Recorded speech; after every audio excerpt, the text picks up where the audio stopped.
Felix, sorry, I didn't get to answer. You asked what else I needed to bring up. Just remind everybody to park in the rear. I think most people did.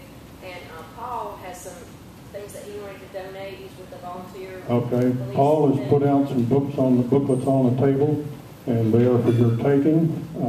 Written by David Horowitz. And in the back of that book, there's a website that you can go online and you can buy these books. There's also the one that I got several months ago called Rules for Revolution. If you don't have a copy of that, I think there's a couple of them available back there on the back. Also in the back we have some books that you may find of interest, and you'd be welcome to pick those up. They're at a price, but we'll sell them to you reasonably cheap. But we'd be glad for you to pick up these things that are on the table. The things on the table out here are free and for your taking. So I see Representative Frank Nicely is here now, and if Representative Don Miller would like to take the mic, I'll let you have the floor for about 15 minutes or so, and then we're going to pass the mic off to Representative Nicely. And I'm looking for Representative Jeremy Faison. I do not see at the moment, but then we'll have a question and answer period following this. I would like to remind you to keep your questions limited to no longer than 3 minutes. If you go on for longer than 3 minutes, you're going to be cut off because there are going to be other people that are going to want to ask questions. And I would also ask you that you respect the speakers. We're not in this for debate. We're in this to try to get information. And so if you've got a bone to pick, I suggest you pick it on the outside. We're not going to be here to fight. So, Representative Miller.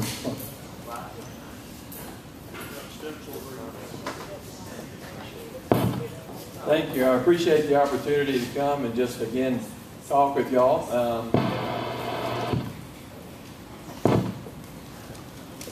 I did bring some notes.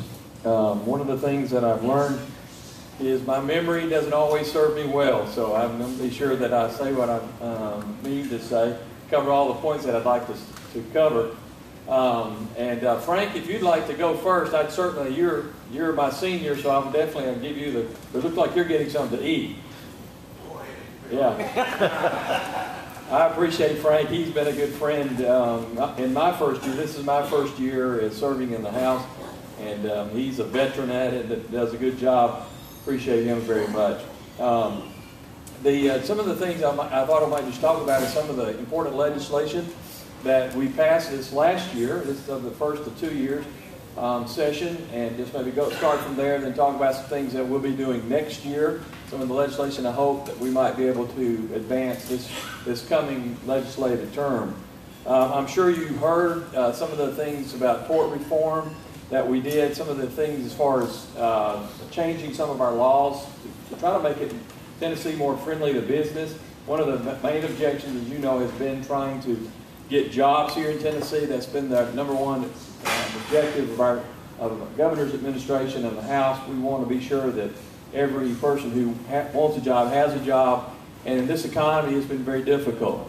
Jobs for Tennessee is something the governor has put forth, a number of different initiatives on his side that they've done to try to be sure that we're doing everything we can to bring jobs here into Tennessee and to help companies grow. One of those things had to do with trying to be sure that our laws were set up in a way that didn't penalize companies, and companies had a predictable environment in which to work. Tort reform had to do with being sure that a person, if there was a liability, if a mistake was made, that there was a limit on the amount of liability that would be there. They would have a prediction about knowing what that would be. So I think we've set ourselves up in a good position to bring companies in, especially being a lot of our neighboring states already had this. So it puts us in, I think, a level playing field with many of the other states that we compete against for jobs. The immigration reform, some of y'all may have followed that this year. We had actually 3 immigration bills. Unfortunately, only one of those immigration bills passed this year.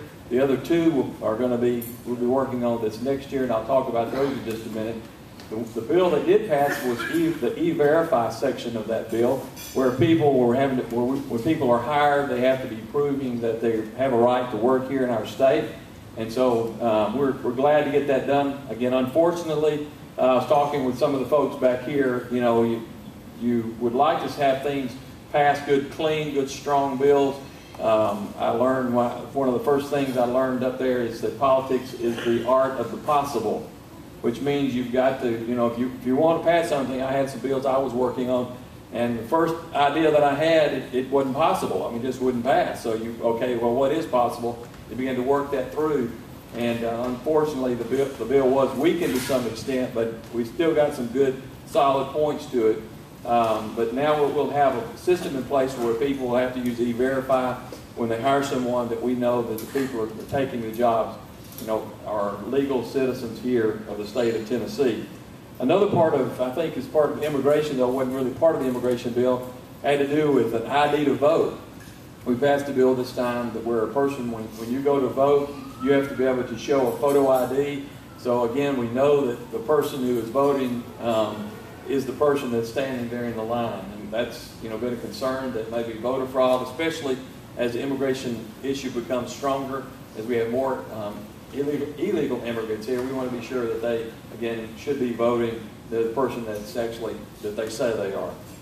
I was talking at the table also, one of the bills that was a real controversial bill this last year was the Material Support for Terrorism. You may know it by the Sharia law bill.